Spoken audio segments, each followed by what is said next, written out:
नमस्कार एवरीवन, मैं एक बार फिर हाजिर हूँ एक और ट्रेवल व्लॉग के साथ, जो कि है हमारा मैसूर ट्रिप। हमने अपनी बेंगलोर से मैसूर की ट्रिप बच्चों की गर्मियों की छुट्टियों में प्लान करी थी और ये ट्रिप भी हमने अपने भाई भाभी के साथ ही प्लान किया था।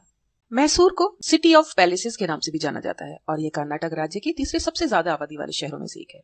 शायद आपको यह जानकर हैरानी होगी कि मैसूर पैलेस ताजमहल के बाद स्थानीय और विदेशी पर्यटकों द्वारा सबसे ज्यादा देखने वाली ऐतिहासिक इमारत है। मैसूर का वेदर भी बेंगलोर की तरह प्लेजेंट रहता है और जून के महीने में भी यहाँ न ज्यादा गर्मी थी और न ज्यादा सर्दी। बेंगलोर से मैसूर की 146 किलोमीटर की जर्नी लगभग हमने 3 इयर्स में कंप्लीट करी थी। मैसूर की ये विजिट हमने 1 नाइट और 2 डेज की प्लान करी थी। बेंगलोर से सुबह हमने जल्दी स्टार्ट किया था, जिस वजह से हम सुबह लगभग 9 o'clock तक मैसूर पहुंच गए थे। मैसूर तक जाने का रास्ता हमने मैसूर रोड और NH 275 पर ट्रेवल करते हुए कंप्लीट किया था। यहाँ मैक्सिमम रोड 4 लेन हाईवे है।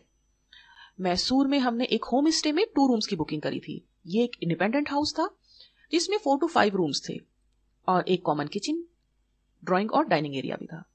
इस होम स्टे के लिए हमने विदाउट एनी मील 1200 रुपीज पर नॉन एसी रूम के लिए पे किए थे। मैसूर का वेदर इतना अच्छा है कि आपको एसी रूम बुक करने की जरूरत ही नहीं पड़ेगी।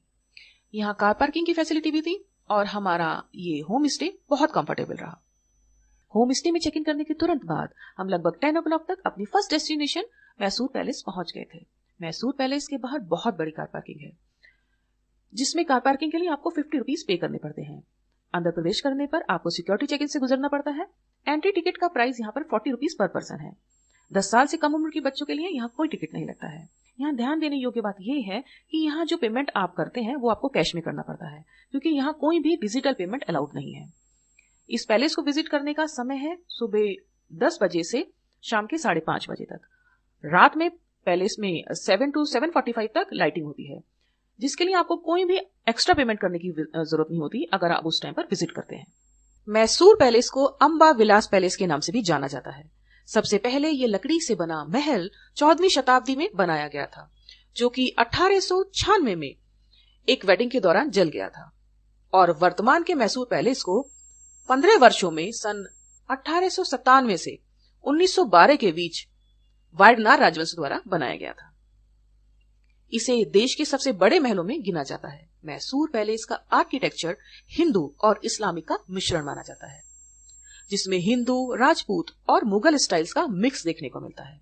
यह पैलेस एक 3 स्टोरी बिल्डिंग है। यहाँ प्रवेश के लिए 3 द्वार हैं, जिनमें पूर्वी द्वार सिर्फ दशहरा फेस्टिवल के दौरान ही यूज होता है। टिकट लेने के बाद अंदर जाते ही सामने ही आपको नजर आता है मैसूर पैलेस। पैलेस के पास पहुंचते ही आपको नजर आता है एक शू काउंटर, जहां आपको अपने शूज उतारकर प्रवेश करना होता है। यहाँ आपको एक वाइट बैग दिया जाता है, जिसमें आप अपने शूज उतारकर डिपॉजिट करते हैं।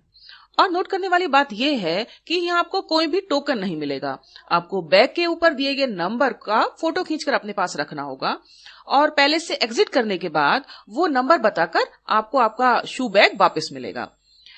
यहाँ के charges 2 rupees per pair of shoes होता है। एंट्री पर एक कॉरिडोर है, जहां से होते हुए आप एक लाइन में लगते हैं, जहां पर आपका टिकट चेक होता है। यहां से आगे चलते ही लेफ्ट हैंड में आप एंट्री करते हैं, जहां लेफ्ट हैंड साइड पर आपको काफी सारे पोर्ट्रेट्स दिखाई देते हैं, जिनमें वडियार राजवंश के समय की सेनाओं का चित्रण किया गया है।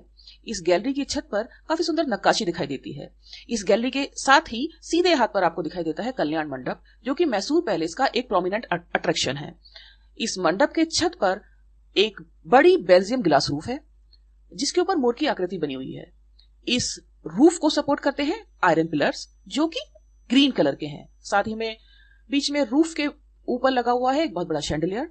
कल्याण मंडप के हॉल का जो फर्श है वो भी काफी कलरफुल और खूबसूरत है। इस मंडप के अंदर जाना आपको अलाउड नहीं है।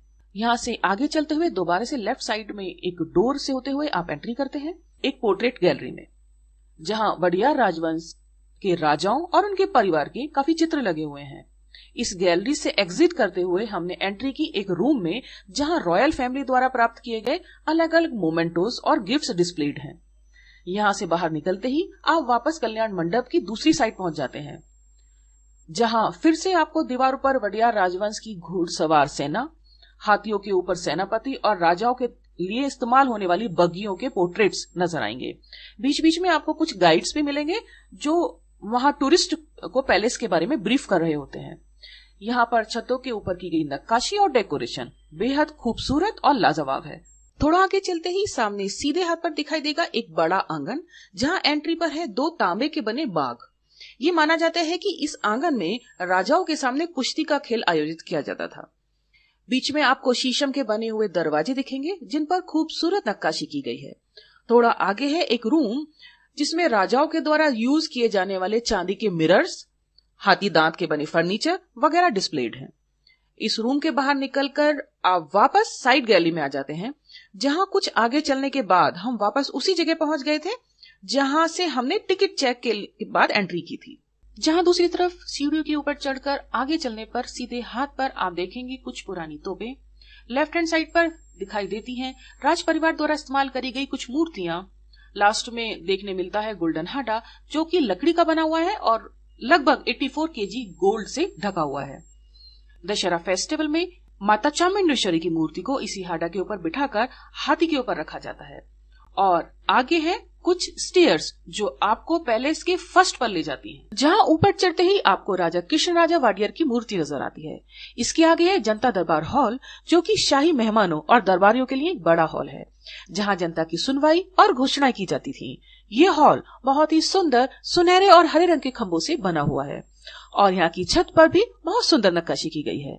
इस हॉल में राजा सेंटर में बैठते थे और उनके मंत्री तथा अन्य गणमान्य अतिथि साइड में बनी हरी बालकनी में बैठा करते थे। इस हॉल की विशालता, भव्यता और सुंदरता को शब्दों में व्यक्त करना बहुत मुश्किल है और इसको देखकर ही अनुभव किया जा सकता है। यहाँ से आगे बढ़ने के बाद दिखाई देता है प्राइवेट दरबार हॉल या अंबा विलास हॉल। इस हॉल में राजा अपने मंत्रियों और कुछ इंपॉर्टेंट लोगों से मिला करते थे। इस हॉल में नीला और सुनहरे रंग के लोहे के खंभे हैं, जिसमें खासियत है कि ये अंदर से खोखले होने के कारण साउंड प्रूफ हैं। यहाँ 3 दरवाजे हैं, जिसमें एक दरवाजा चांदी का बना हुआ है। इस हॉल के नीचे उतरने के बाद हम वापस शू काउंटर की तरफ पहुंच गए। अपने शू कलेक्ट करने के बाद हमने रुख किया मैसूर पैलेस रेजिडेंशियल विंग की तरफ, जहां आज के समय में भी राज परिवार के लोग रहते हैं। इस विंग में एंट्री करते हुए एक मंदिर श्री प्रसन्ना कृष्णा स्वामी नजर आते हैं। ये बताया जाता है कि इस परिसर में टोटल 12 मंदिर हैं, जिसमें सबसे पुराना और प्रमुख मंदिर है श्री लक्ष्मी नारायण स्वामी मंदिर। यहाँ से आगे बढ़ते हुए हम एंट्री गेट की तरफ आगे चले, जहाँ बीच में वॉशरूम्स और कुछ आर्टिफैक्ट्स और ईटेबल्स की शॉप भी नजर आती है। हम एंट्री के सामने होते हुए मैसूर पैलेस के ईस्ट गेट की तरफ आगे बढ़े और मैसूर पैलेस के फ्रंट व्यू को हमने अपने कैमरे में कैप्चर करने की कोशिश करी। यहाँ खड़े होकर इस पैलेस का एक विहंगम दृश्य नजर आता है और इसकी भव्यता का अनुमान लगाया जा सकता है, जिस वजह से यहाँ विजिट करने के लिए इतनी बड़ी संख्या में सैलानी हर साल आते हैं। फॉर श्योर मेरी ये मैसूर पैलेस की विजिट एक लाइफ टाइम मेमोरेबल विजिट रही। मैसूर पैलेस विजिट करने के बाद हम अपनी अगली डेस्टिनेशन सेंट फिलोमेनास कैथेड्रल पहुंच गए, जो मैसूर पैलेस से 3 किलोमीटर दूर है।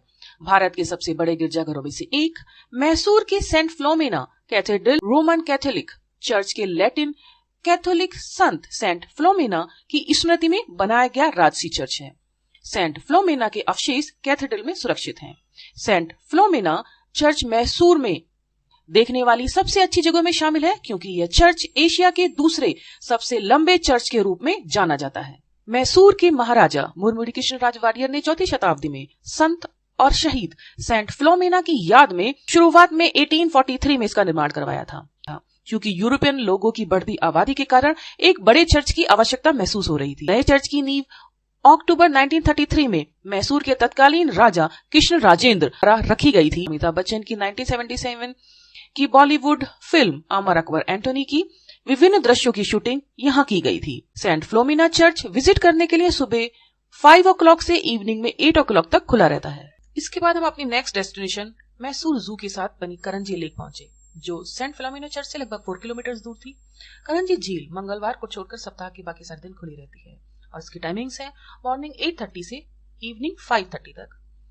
यहाँ पर entry ticket 50 rupees per adult person और 5 to 10 ईयर्स के बच्चे के लिए 25 रुपीज पर पर्सन है। करंजी झील, जिसे फिवारा झील के नाम से भी जाना जाता है, एक लोकप्रिय पिकनिक स्पॉट है। यहाँ पक्षियों की विभिन्न प्रजातियों को आप देख सकते हैं। झील में एक बटरफ्लाई पार्क भी है, जहां सुंदर तितलियों के 45 से अधिक प्रजातियां आप देख सकते हैं। यह झील पूर्व में मैसूर चिड़ियाघर का हिस्सा थी और मैसूर चिड़ियाघर प्राधिकरण के नियंत्रण में ही थी। यह झील लगभग 90 हेक्टेयर में फैली है और इस झील में आप बोटिंग भी कर सकते हैं। इसके लिए आपको सेपरेट पेमेंट करना पड़ेगा। हालांकि हमने यहाँ बोटिंग नहीं की। करंजी लेक के अंदर से ही एक और रास्ता जाता है जो कि मैसूर जू की तरफ जाता है, जिसके लिए आपको सेपरेट एंट्री फी देनी पड़ती है। इस लेक की एंट्रेंस पर ही एक कार पार्किंग है और साथ ही में वॉशरूम की फैसिलिटीज भी अवेलेबल है। करंजी लेक में थोड़ा समय बिताने के बाद हम अपनी नेक्स्ट इंपॉर्टेंट डेस्टिनेशन मां चामुंडेश्वरी टेम्पल की तरफ चल दिए, जिसकी लेक से दूरी लगभग 9 किलोमीटर थी।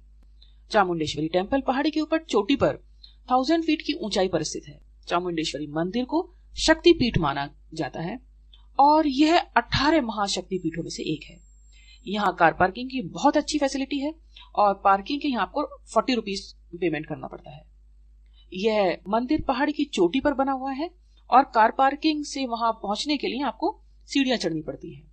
सीढ़ियों से जाते हुए आपको काफी सारी शॉप्स दिखती हैं, जिसमें आपको मंदिर के लिए प्रसाद भी मिलता है। बट मैं आपको रिकमेंड करूंगी कि आप प्रसाद ऊपर मंदिर के पास वाली शॉप से ही लें, जहां पर आप अपने फुटवेयर्स भी उतार पाएंगे।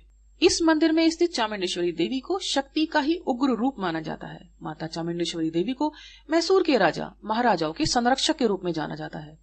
चामुंडेश्वरी देवी मंदिर के इतिहास के बारे में बताया जाता है कि इस मंदिर का निर्माण 12वीं शताब्दी में होयसल राजवंश के शासकों द्वारा किया गया था, लेकिन बाद में मंदिर में स्थित देवी की लोकप्रियता के कारण सन 1399 में मैसूर के महाराजा वाडेयार ने इस मंदिर का विस्तार किया। चामुंडेश्वरी मंदिर का निर्माण द्रविड़ शैली के अनुसार किया गया है। चामुंडेश्वरी माता के इस मंदिर के धार्मिक महत्व के बारे में बताया जाता है कि दुर्गा माता ने इसी चामुंडी पहाड़ी की चोटी पर राक्षस राजा महिषासुर का वध किया था। जिस समय माता ने इस राक्षस का वध किया, उस समय इस पूरे क्षेत्र में महिषासुर का ही शासन चलता था और इस पूरे क्षेत्र को मैसूर के नाम से जाना जाता था, जिसे बाद में अंग्रेजों ने नाम बदलकर मैसूर कर दिया। मंदिर के प्रवेश द्वार पर एक सुंदर 7 चरण वाली मीनार है। 7 स्वर्ण कलश और भगवान गणेश की एक छोटी सी मूर्ति लगाई गई है। मंदिर के गर्भगृह में माता की मूर्ति विराजमान है और गर्भगृह के ऊपर एक मीनार बनाई गई है। मंदिर परिसर में भगवान गणेश और नंदी की ग्रेनाइट से बनी मूर्ति भी विराजमान है। चामुंडेश्वरी मंदिर सुबह 7:30 से दोपहर में 2 बजे तक खुलता है और उसके बाद दोपहर 3 o'clock से नाइट में 9 o'clock तक खुला रहता है। यहाँ दर्शन करने के लिए 3 एंट्रेंस हैं, जिनमें से एक फ्री लाइन है, दूसरी लाइन में आपको 100 रुपीज पेमेंट करना पड़ता है और तीसरी लाइन में 30 रुपीज चार्जेस हैं। मंदिर में दर्शन करने के लिए लगभग 1 घंटा लग जाता है। मेन मंदिर में दर्शन करने के बाद नीचे उतरने पर आप नंदी की मूर्ति के दर्शन कर सकते हैं और साथ ही में आप देख सकते हैं महिषासुर की भी एक मूर्ति। हमने वापस जाते हुए फेमस ललित महल पैलेस को भी विजिट करने की कोशिश की। ये पैलेस फेमस है KGF 2 फिल्म की शूटिंग के लिए। ललित महल मैसूर का दूसरा सबसे बड़ा महल है। इस महल का निर्माण 1921 में मैसूर के तत्कालीन महाराजा कृष्णराज वाडियार के आदेशानुसार हुआ था। भारत पर्यटन विकास निगम के अंतर्गत अशोक ग्रुप के एक होटल के रूप में चलाया जाता है और इस कारण उस दिन यहाँ पे एक प्राइवेट पार्टी चल रही थी, जिसकी वजह से हमें अंदर जाने नहीं दिया गया। यहाँ से आगे हम अपनी अगली डेस्टिनेशन वृंदावन गार्डन की तरफ चल दिए। यह गार्डन देखने में बेहद खूबसूरत है। यह गार्डन का निर्माण 1927 में शुरू हुआ था और यह वर्ष 1932 में कंप्लीट हुआ। यह 150 एकड़ भूमि पर फैला हुआ है और यह देश के सबसे अच्छे उद्यानों में से एक है। वृंदावन गार्डन अपने फवारे, पार्क, पौधों की विभिन्न किस्में और बोट राइड के लिए फेमस है। कृष्णराज सागर डैम के आसपास के एरिया को ब्यूटीफाई करने के लिए इसको बनाया था। यह डैम कावेरी नदी पर बनाया गया है। इस गार्डन में एंट्री फीस 15 रुपीज है एडल्ट्स के लिए। ये गार्डन विजिट करने का टाइमिंग है सुबह 6 o'clock से नाइट पे 8 o'clock तक। वृंदावन गार्डन के कई पार्ट्स हैं। Main entrance, southern Vrindavan, north Vrindavan और चिल्ड्रन गार्डन। यहाँ 2 व्हीलर और 4 व्हीलर की पार्किंग की अच्छी खासी जगह आपको मिल जाती है। हमने जैसे ही मेन एंट्री गेट के पास पहुंचते हैं तो वहां एक बैनर लगा मिलता है, जिस पर यह नोटिस लगा था कि वृंदावन गार्डन के म्यूजिकल फाउंटेन्स मेंटेनेंस के लिए बंद हैं। साउथ वृंदावन में म्यूजिकल फाउंटेन है, जहां इवनिंग में म्यूजिकल फाउंटेन शो होता है। मेन एंट्री गेट से साउथ वृंदावन गार्डन में जाने के लिए आप ब्रिज से भी जा सकते हैं और साथ ही में आप बोट राइड करके भी जा और लौट सकते हैं। इस बोट राइड के लिए आपको 30 रुपीज पे करने पड़ते हैं 1 साइड के लिए। म्यूजिकल फाउंटेन इस उद्यान के सबसे प्रमुख आकर्षणों में से एक है, लेकिन अनफॉर्चुनेटली हम इस शो को नहीं देख पाए। अगले दिन सुबह हमने विजिट करा बालमुरी वाटरफॉल, जो कि मैसूर से लगभग 16 किलोमीटर दूर है। हालांकि ये एक झरने के रूप में जाना जाता है, लेकिन यह कावेरी नदी पर एक मानव निर्मित चेक डैम है।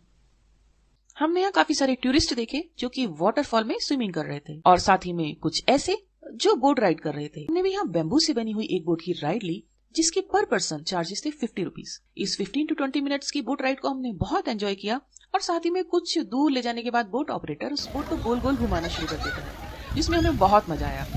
इस वाटरफॉल्स के पास ही ड्रेस चेंजिंग रूम और वॉशरूम की फैसिलिटी भी है। साथ ही में यहाँ कुछ शॉप्स हैं जहाँ आप खाने पीने की चीजें और बाकी सामान खरीद सकते हैं।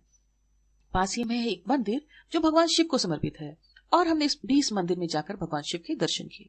उम्मीद करती हूँ मैंने जो मैसूर में विजिट करने की जगह के जिस्ट आपको दिया है वो आपको अपनी मैसूर विजिट प्लान करने में असिस्ट करेगा। Thank you for watching my vlog. If you like the content, kindly like, share and subscribe my video. Do write suggestions if any in comment box.